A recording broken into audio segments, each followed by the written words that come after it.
Authorities in KZN are on high alert following severely disruptive rains in parts of the province.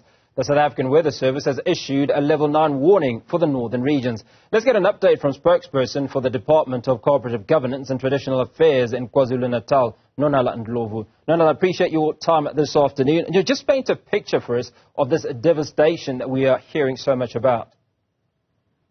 Hi, good afternoon, Hugo, and good afternoon to the viewers. We did receive an alert level 9 and an alert level 5 yesterday from the South African Weather Service. And what followed after that was huge downpours, especially in the areas in the Umkhanyakude district and also in King Cetshwayo.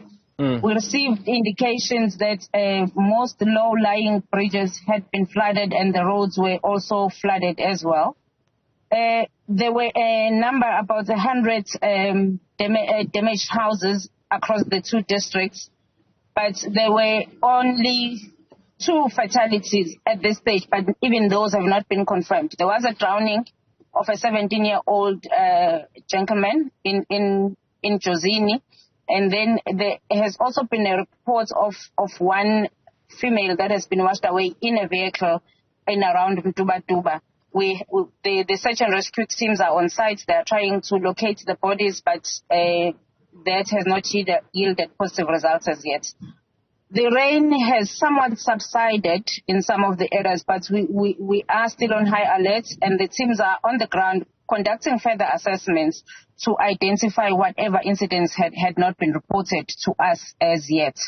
But thankfully, it wasn't a huge devastation.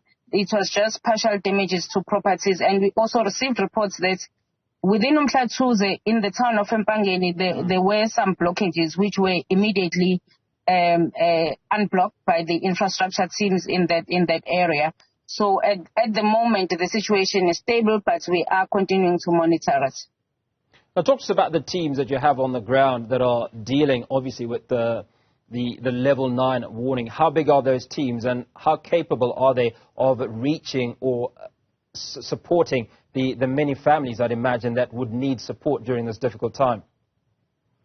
Well, I wouldn't have the exact numbers in terms of how many team members are on the ground as we speak right now, but each district does have its own disaster management team, and those are reinforced by the provincial disaster management teams. So at any given point in time, there's between 10 and 20 members of the disaster management teams on the ground in each district looking and doing assessments. But on top of that, we've got other community workers like your CDWs and other entities that are assisting also in the processes. The Department of Social Development is also on board. The Department of Human Settlements is also on board. So it's quite difficult to say exactly the number of people that are on the ground as we speak right now, unless we, of course, do a roll call and just ask how many people are on the ground as we speak. I suppose a question to discuss or to look at the moment would be a state of preparedness. Over the last 12 months, KZN has really been battered by floods of all sorts. Have we learnt any lessons from the previous challenges that KZN has faced around flooding? And if so, how ready are we for further cases of flooding? Certainly lessons have been learned. You will recall earlier in my statement, I did say that the town of Empangeni was flooded, but it was immediate. The drainage system was immediately unblocked. So we now have teams that are able to respond rapidly. And what is also assisting is that communities now heed the warnings that are issued by the South African Weather Service, because that's a key element of the response system that we have. Because if communities just not take the warning seriously, then it becomes even more difficult. But the minute the communities just heed the warnings that are issued by the South African Weather Service and by ourselves, it's easier to then work together to avert any disaster that might happen. Obviously, what happened last year was unprecedented, and nobody could ever be prepared for that.